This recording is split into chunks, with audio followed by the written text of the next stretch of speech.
Okay, so inside Home Depot, raid in California by Border Patrol. Sacramento is not a sanctuary city. The state of California is not a sanctuary state. There is no sanctuary anywhere. So now there's a raid on this Home Depot in California's capital city of Sacramento. Look at the video there through the windshield. Driving that point home from the comment you heard about a sanctuary city. Fox was there exclusively as it all went down, and Bill Malusian joins us now live in Sacramento. Oh, shit, bro. Fox was there exclusively as Chase, I've done that before, chase after illegal aliens. all went down, and Bill Malusian joins us now live in Sacramento. What you see, Bill, what you hear. Hello to you. Hey, Bill, good morning to you as well. With illegal crossings at the southern border at the lowest levels in recorded history, that has freed up Border Patrol resources to come and help ICE with interior immigration enforcement. And we joined a Border Patrol California strike team as they came right here to Sacramento and carried out an operation. We'll get right into that video. Take a look at this. As soon as we pulled up to a local Home Depot out here, suspected illegal immigrants started taking off running in all directions pretty much as soon as they saw those federal agents pull up. That immediately led to several Yo, that's crazy, bro. foot pursuits with agents chasing these men down. Border Patrol tells us they ended up arresting 11 illegal aliens at this one Home Depot parking lot. Several of them had criminal histories and prior deportations. More on that in a moment, but we want to show you this. Take a look at this. Guys, I'm not going to lie. This is crazy. Normally, Border Patrol, guys, only has authority typically 30 miles past the border, right? They have authority. It's called like the functional equivalent of a border. So that's typically where, that's why they're called Border Patrol. They're at, ports of entry and obviously alongside the border. So the fact that they're this far into the United States, grabbing people up and arresting them, yo, this is unheard of, guys. Fucking Sacramento is far up, guys. They also It's Northern California. chased down and arrested this U.S. citizen, the guy in the black hat, after agents say he slashed the tire on one of their vehicles. You'll see them pursue him. He goes to the ground, entangles with agents on the ground, then appears to lunge at one of them. Yeah, they're going to charge him with impeding of a federal agent. Probably 18 U.S.C. 111 is what I think it's going to be. Let's see here. Let me see.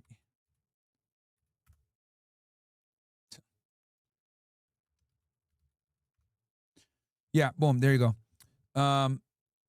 Assaulting, resisting, or impeding certain officers or employees, 18 U.S.C. 111. I've charged this before myself, so. One of those agents, well, that ended up causing him to get maced in the face. Take a look at the Yeah, HSI or FBI is probably going to prosecute it. aftermath of this. I snapped this photo as I came across the scene here. You see him with mace in his face. He was arrested. I'm surprised they don't have at least one HSI representative with them. Arrested for impeding federal agents, according to Border Patrol. His wife was there screaming that he's a U.S. citizen. Agents said, well, too bad. He slashed the tire on our car. He's coming with us today, and we do have photos of that. Yep, he's going to get prosecuted criminally. Slash tire. Take a look at this. You can see the puncture mark or the slash there, and then the deflated tire. Border Patrol having to drive that vehicle off on its rims. In the meantime, we talked to the Border Patrol chief who organized this whole operation. Last week, Governor Newsom mocked him and called him a tough guy. So right here on the steps of the Capitol, I asked him to respond to Governor Newsom. Take a listen. If it's going after child molesters and kidnappers and that makes me a tough guy, and rescuing children from forced labor and that type of thing, then I'm guilty as by God charged. Guilty as charged. If making Mom and Pa America a safer place, if that makes me a tough guy, guilty as charged. So, Bill, I talked to Border Patrol, and the initial records checks on the guys they arrested came back. Here's what they have.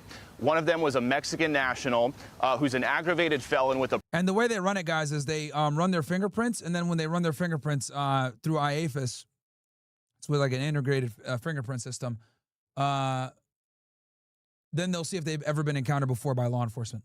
Prior conviction for fentanyl trafficking, and listen to this. He's been arrested in California 67 times. Yo, that's crazy. 67 times, but he never got fucking, they never put a detainer on him. That should tell you guys, bro. I'm telling you, man, this immigration shit we got a problem. Huge problem. Since 1986. There was another, a previously deported Guatemalan aggravated felon, a previously deported Mexican national with a prior arrest for driving without a license, and a Guatemalan with the previous removal in 2009 with a prior arrest for trespassing and failure to provide ID. Bill, those were just Random guys standing around at a Home Depot here. Yep. Shit is wild, guys. You have people like that all the time doing all kinds of bullshit in the U.S. And there's a reason why they go to the sanctuary cities, man. There's a reason why. The sanctuary state of California yesterday. So, Bill, wasn't there a federal judge in L.A. that tried to block the Trump administration from doing raids like this? Yeah. I adjusted the mic. Don't worry, guys.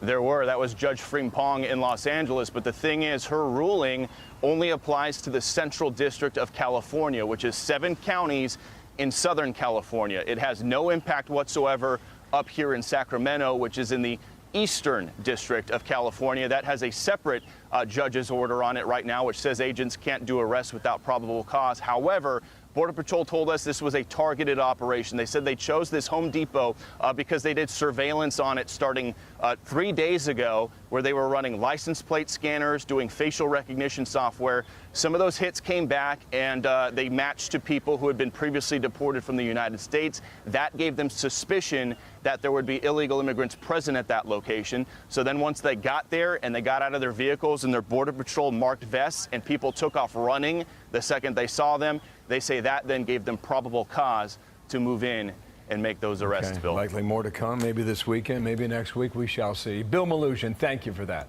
Exclusive reporting in Sacramento. Thank you.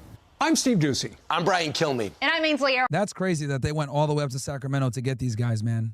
That's like Border Patrol doing it too, and they did it themselves. They don't even have like HSI or FBI or any of these other agencies with them. So at least from what I saw, I was looking at all their gear.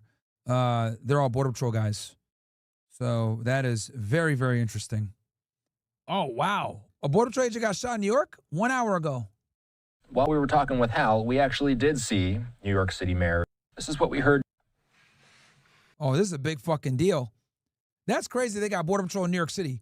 I never thought I'd see a Border Patrol agent in New York City. That is completely out of their jurisdiction, but obviously with the huge immigration push. They're there. Here's your boy, Mayor Adams.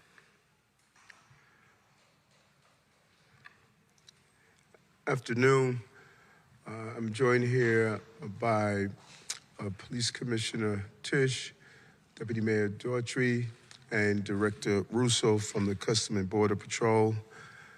And we are here to just first give our prayers to the family member of one of our partners in public safety that was struck twice with literally an hour ago a bullet. Thank God that he's still with him and receiving the care from this excellent hospital, Harlem Hospital. And I could not help but to remember being here when Officer Mora and Rivera were executed and they were brought here to the hospital, and hearing the loud cries of their family members. Public safety is a dangerous assignment, and all of us who have done it or who are currently doing it, we do it with the full understanding, not only on duty, but off duty, the danger still exists. This issue, an incident of this shooting, is a clear example of everything that's broken by our criminal justice system. One, the perpetrator or the person of interest that we have in custody have been known to have repeated interactions with law enforcement, violent interactions with law enforcement. The second, the over-proliferation of guns. Although we've removed over 22,000, bad guys continue to get guns in their possessions, and they're not afraid to use them. And thirdly, something that I talked about often, the violent migrant and asylum seekers who are bringing violence and really tarnish the reputation of those who come to this country to pursue the American dream. We have to be quick and swift to deal with those who believe they're going to inflict violence. A lot of illegal aliens in New York City, guys. And just so you guys know, the reason why Mayor Adams is on board with immigration right now is because Trump gave him a pardon. Let's just be honest here. He gave him a pardon. And a part of that pardon was, yo, you got to get in touch with my immigration policy. And they dropped the bribery and corruption charges against him. He took money from the Turkish government to expedite the fire codes approval of a building in Manhattan. That's what got him in trouble. Not only on he was getting, exclusive, lavish gifts and trips and shit like that to Istanbul. Documented New Yorkers, but they are known to commit violence on undocumented New Yorkers. And so I want to thank our federal law enforcement partners, Customs Border Patrol and HSI, for joining us today. And I'm sorry that we're here for this unfortunate. Oh, shit, HSI. Okay, that makes sense. Normally, guys, when an agent is assaulted like this in DHS, it's going to either be FBI or HSI takes the case, because as you guys know, HSI is the primary investigative arm of the DHS. They are the biggest special agent agency in the Department of Homeland Security. They're bigger than Secret Service, and they're the main investigative body. Incident. We expect our city and state and federal law enforcement officers to always keep an eye out for trouble, both on and off duty, and that's what we see in this incident. Their training teaches them to always be prepared no matter what, be ready to protect themselves and protect the public. And last night, an off-duty federal officer for U.S. Customs and Border Protection was in Riverside Park when an unexpected situation became a reality. That's crazy. I wonder how I wonder if the guy knew he was a Border Patrol agent, because he's probably in plain clothes if he was off duty. He was probably like out with his family or some shit. Shortly before midnight last night, the 42-year-old male federal officer was with a friend when two perpetrators, two predators on a moped approached. One male dismounted the scooter, displayed a firearm, and approached the two who were just trying to enjoy. Oh, shit. Or was this a robbery gone wrong? City, like so many of us do during a hot evening hour. According to the video, investigators recovered from the scene. It appears that our perpetrator discharged at least 2 shots, striking the officer in his face and oh, shit. The federal officer returned fire. I just visited the officer as he makes his recovery. His mom and his family members were there, and they thanked the city for their response. Police Commissioner Tisch is going to provide more detail in a minute, but as of now, I want to announce that we have a person of interest in custody. In New York City, this 21-year-old male has prior arrests for assault and violating an order of protection. At the time of this shooting, he had an active bench warrant from the Bronx, was wanted for a robbery from last December and a stabbing from January. A robbery from last December and a stabbing in January. In less than 1 year, he has inflicted violence in our city. And once he is charged for last night's crimes, we will be able to add attempted murder to his rap sheet.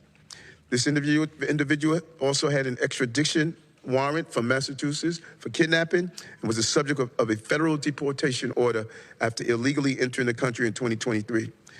Violence of this kind will never, never be accepted in this city.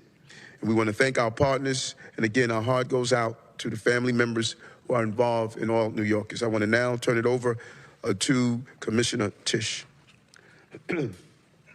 Thank you, sir. Good afternoon. The information I'm about to provide is preliminary and is subject to change. I'm going to brief you on a shooting incident that occurred last night in Riverside Park in the confines of the 3-3 precinct, in which the victim was an off-duty Customs and Border Protection officer.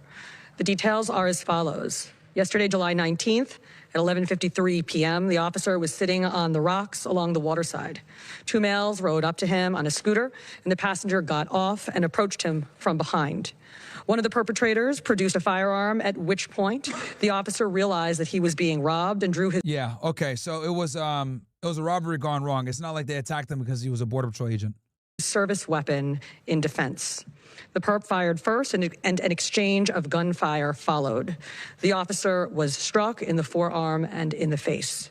This was all captured, as the mayor said, on CCTV, which also shows that the... Yo, there's cameras all over New York City, chat. Perp was one of the worst places to commit a crime. Injured by the gunfire and limped back to the scooter. The perp and his accomplice, the driver of the scooter, then fled the scene. At this time, we have no indication that the officer was targeted for his employment. Detectives have not yet recovered the perp's firearm, but we did recover discharged shell casing. Oh, just so you guys wondering, this is what the hoodie looks like. I got the hoodie right here. Both .380 caliber and 9mm. The 9mm are consistent with the officer's service weapon. We also recovered blood. Most law enforcement is switching back to 9mm, by the way, chat. It used to be 40 cal, now they're switching back to 9M. Blood at the scene, which is now being processed for DNA evidence and compared to bloody clothing later recovered as part of the investigation. At this time, we're investigating a person of interest in relation to this shooting. Miguel Mora, a 21-year-old male, walked into Bronx Care Hospital at 12:18 a.m. with gunshot wounds to the groin and the leg, consistent with the injuries sustained by the perp, as captured on the CCTV video that our detectives have reviewed. He was then transported to Lincoln Hospital, where he underwent surgery. Our initial investigation reveals that Mr. Mora entered the country illegally in 2023 through Arizona.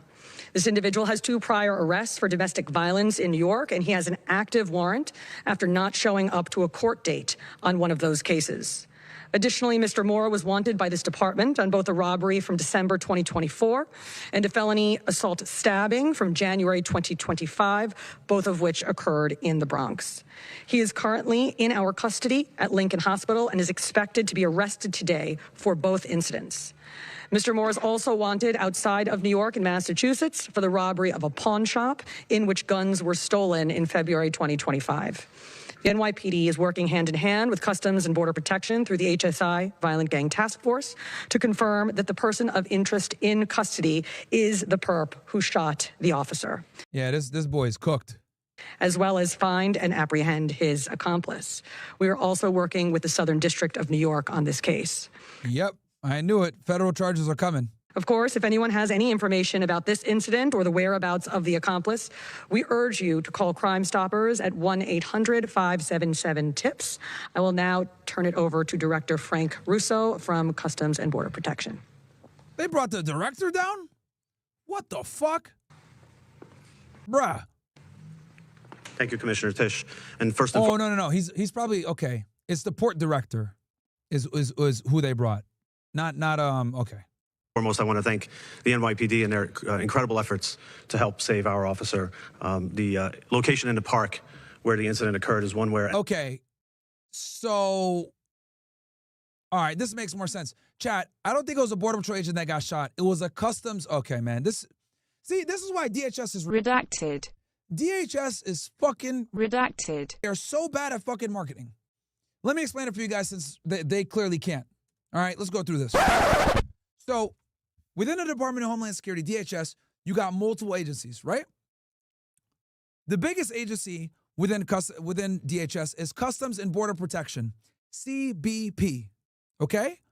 But what you guys need to know is that CBP has two different sides. They got Office of Field Operations, OFO. Then they have Office of Border Patrol. OFO is blue uniform. Border Patrol is green uniform. To make this nice and simple for you guys, the guys in the blue uniform are the ones at the airports that check your passport. Okay? They're also on bridges. When you're trying to come to the United States from Canada, and you have to go across the bridge, or you're trying to come to the United States, they're the ones that take your passport. Airport, land borders. Now, the places you're not supposed to come into the United States through, whether it's the desert or some brush or whatever, out in rural areas, that's Border Patrol. They're the ones on a horsebacks and everything else like that, stopping illegal aliens trying to sneak into the country. Because obviously, illegal aliens aren't going to try to go through a legitimate land border. They're going to try to sneak in. That's where Border Patrol comes in. To make it simpler for you guys, blue uniform means you're coming in legally. Green uniform means you're coming in illegally.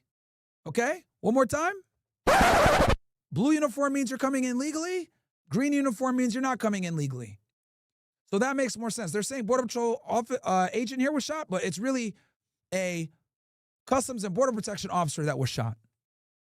But Border Patrol is under CBP. So CBP is here. Then you got Office of Field Operations, then you got Border Patrol. This guy that got shot was a CBP officer from Office of Field Operations, OFO. Give me ones in the chat if that makes sense. Give me ones in the chat if that makes sense, because this is extremely confusing for the average American. Because they put here off-duty Border Patrol agent. It wasn't a Border Patrol agent. It was a Customs and Border Protection officer from Office of Field Operations, OFO. Because if it was a Border Patrol agent that got shot, it would probably be the fucking Border Patrol agent. It would be a Border Patrol agent in charge who would come in with a green uniform. But this blue uniform means it's OFO. All right, you guys, it makes sense. Awesome. An ambulance would not be able to get to quickly, and NYPD was very quick to escort our officer to the hospital and to help save his life. And we also want to thank the mayor's office for all of his support. This investigation is one that we are cooperating fully with NYPD and with Homeland Security Investigations and our Internal Affairs Office. All right, bam. So HSI is going to do the federal case, and NYPD is going to do a state case. That's how this is going to go down then. As well. Let's make something incredibly clear today. Our officer is a hero. He did exactly what. And their internal affairs is probably going to go in and like make sure, because since the officer discharges weapon, anytime that you discharge your weapon, guys, when you're on the job, internal affairs has to open up a case and make sure that the shoot was good. In this case, he's going to get cleared immediately. This is obviously a clean shoot. He was getting robbed. He pulled out a service weapon, shot at the fucking guy. But OPR, aka Office of Professional Responsibility or Internal Affairs, same shit. They're going to have to open up a case anytime there's a shooting involved. We ask of all of our officers under the circumstances. He executed our mission, which is to protect the country. And he did it by stopping a threat. If not for his efforts, this person of interest would have committed more armed robberies. Yeah, that's crazy, bro. The guy was like, he's wanted in so many places. And so we are grateful for his efforts. We expect him to make a speedy recovery, and our hearts go out to him and his family. And now we'll take some questions. Any word on how the officer is doing? Is he being identified yet as well? Not identified, but he's in stable condition. Has he been able to talk or say anything? No, he communicates with the hand gestures. Was he in, Oh shit, he doesn't even talk. in uniform at the time? He was not. You talked about the NYPD responding to the scene and helping get him out of there. How did all of that happen? Did the person who was with him call 911? How was he removed from there? We'll ask NYPD to answer. So the person he was with called 911, but we also had an additional 911 call for a robbery that had taken place about 5 minutes previous. Very similar motive, 2 males on a scooter that forcibly removed a cell phone from a woman. So the officers were responding to both 911 calls. So the officers were in the area already looking for those individuals? They were on the way responding to the first 911 call, which was of a robbery in progress. And these 2 individuals are being investigated in that crime as well? That's correct. One more question. Sorry, NYPD. Was the victim with a female, a 40-year-old woman? Okay, I think I've seen this guy before. I think he's the top guy for the detective bureau, if I'm not mistaken. I think I've seen him talk when Luigi Mangione got arrested and shit. The victim was with a female companion, yes. Okay, we have time for one. Oh, that nigga was trying to get some cheeks, bro. And they robbed him when he was with a chick. So, anyone who knows that, it's how did the system fail so badly here? I mean, you had a Massachusetts warrant, deportation order, and multiple arrests here in New York City, and he felt comfortable enough to hang around after he had already robbed somebody. Because Oh, they said Massachusetts deportation order? What? multiple arrests here in New York City fail so badly here. I mean, you had a Massachusetts warrant, deportation order, and multiple arrests here in New York City, and he felt comfortable enough to hang around after he had already robbed somebody. No, I don't think it's illegal. I think they meant probation order or something like that. Because he didn't have to worry about he was going to be let go again.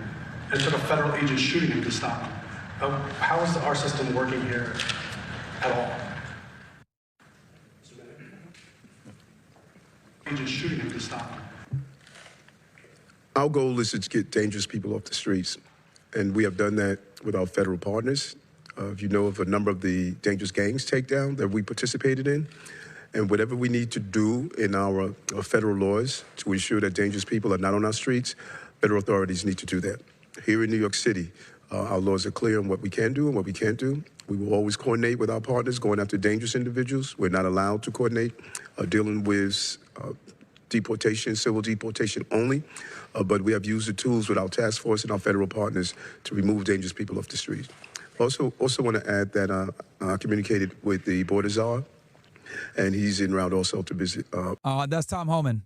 our office. As you guys know, he is the border czar right now. Thank you. Which is, you know, a typical, it's a non-official